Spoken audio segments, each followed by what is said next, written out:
সবথেকে প্রথমে বলি, তুমি যদি স্টুডেন্ট হও বা স্টুডেন্ট লাইফটাই সামান্য ক্রস করে এসছো, মানে এই রিসেন্টলি আর কি ক্রস করে, তাহলে তুমি সবচেয়ে প্রথম বুঝতে পারবে। আশা করি তোমরা বুঝতেই পারছো আমি সেই প্ল্যাটফর্মের কথাই বলছি যেখানে ট্রেন আসে না। আমি হোয়াটসঅ্যাপের কথা বলছি। তো হোয়াটসঅ্যাপ যারা যারা ইউজ করে তারা সবাই ভালো মোটামুটি জানি, এখানে অনেক রকম টাইপের ভাই মানুষ থাকে। সেগুলো নিয়ে আজকে আলোচনা হবে, চলো।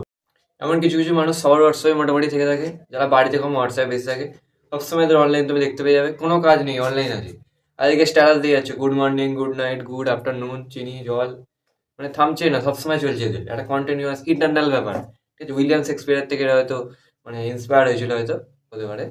আর প্রত্যেকজনের হোয়াটসঅ্যাপে এরকম একটা করে মানুষ থাকে যারা মানে মানুষ বলতে যেমন ধরো কারো কাকা হতে পারে, কারো দাদু হতে পারে, ঠিক আছে, কারোর জেঠু হতে পারে। ভাই এরা সবসময় গুড মর্নিং গুড নাইট পাঠিয়ে যাচ্ছে, ঠিক আছে। আমি জানি ওটা সকাল, আমি জানি ওটা বিকাল, আমার কোনো ভাই পাঠানোর দরকার নেই। দয়া করে পাঠানো বন্ধ করুন। আর ভাই এখন তো বাচ্চারা সবকিছু মানে এগিয়ে গেছে সবকিছুতে একদম, ঠিক আছে। পিছনে কোনো প্রশ্নই দেখতে পাচ্ছি না আমি।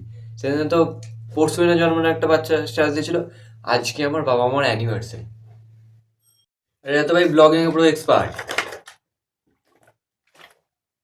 Hello guys, good morning. আজকে আমি সকালবেলা এতটা জল খেয়ে নিয়েছি, তোমরা দেখতেই পাচ্ছ।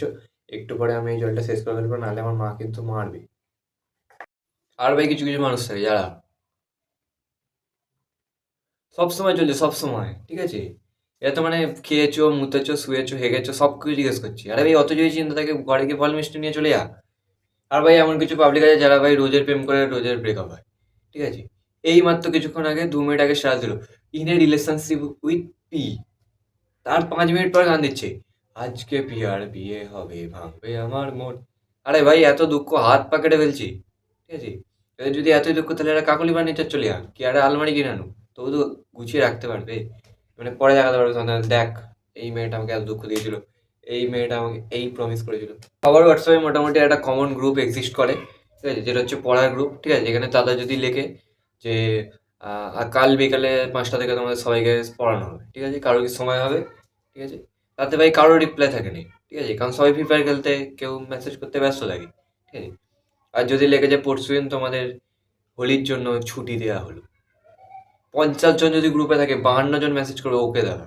আর ভাই এরকম কিছু ছেলে এক্সিস্ট করছে যারা হচ্ছে স্কুলে পড়তে নয় মেয়ে দেখতে যায়, আর ঘরে এসে গ্রুপ থেকে নাম্বার নিয়ে টু কালারে ফেলে মিলিয়ে দেখে নেয় যে এইটা এই মেয়েরই নাম্বার। আর ফোন করলে যদি মেয়েটা ধরলো তো ভালো, তার মনের কথা একদম খুলে বলে দিল। আর যখন যদি মানে মেয়েটার মা ধরে, হ্যাঁ কাকিমা অঙ্কিতাকে একবার দেওয়া যাবে, কেমিস্ট্রির নোটটা নিয়ে আসছিল। আচ্ছা ও বাড়িতে নেই? ঠিক আছে, এলে একবার ফোন করলে ভালো হতো। রাখছি কাকিমা। সেদিন আমাদের ফিজিক্স গ্রুপে স্যার মেসেজ করেছে দুর্গাপূজার জন্য 1 সপ্তাহ ছুটি ঘোষণা করা হবে, ঠিক আছে। সুদীপ বলে একটা ছেলে স্টিকার পাঠিয়েছে, এই নাও বিপদ তারণীর চুন। পাঠিয়ে আবার ডিলিটও করে দিয়ে স্যার তারপর কিছুক্ষণ পর মেসেজ করছে, এই কে কি পাঠালে তোমরা, আমি ঠিক দেখতে পেলাম না, একবার রিসেন্ড করো। স্যার ভেবেছে কোনো হয়তো কোশ্চেন টোশ্চেন পাঠিয়েছে। একটা ছেলে আবার লিখেছে, ওটা আপনার জন্য ছিল না। স্কুলের গ্রুপে স্যার মানে পরীক্ষার রুটিন পাঠিয়েছে, সেই রুটিনটা কিছুদিন আগে এতে দেওয়া হয়ে গেছিলো, মানে ক্লাসে দেওয়া হয়ে গেছিলো। একটা ছেলে লিখছে, আরে বলে আমি জানি তোকে পাঠাতে হবে না। একবার আমাদের কেমিস্ট্রি গ্রুপে কেমিস্ট্রি স্যার, ঠিক আছে, শিক্ষক দিবসে পাওয়া একটা সরস্বতীর ছবি নিয়ে ছবি ছেড়েছিল।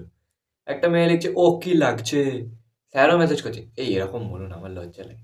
হোয়াটসঅ্যাপে যে যে মানুষের মানে এত রকমের মানুষ থাকে, তো আমি কিছুটাই তুলে ধরতে পেরেছি। আর তোমাদের যদি কিছু জানা থাকে কমেন্টে তোমরা লেখো, তো তাহলে একটা পার্ট 2 ভিডিও বানাবো। চলো ভিডিও শেষ, টাটা।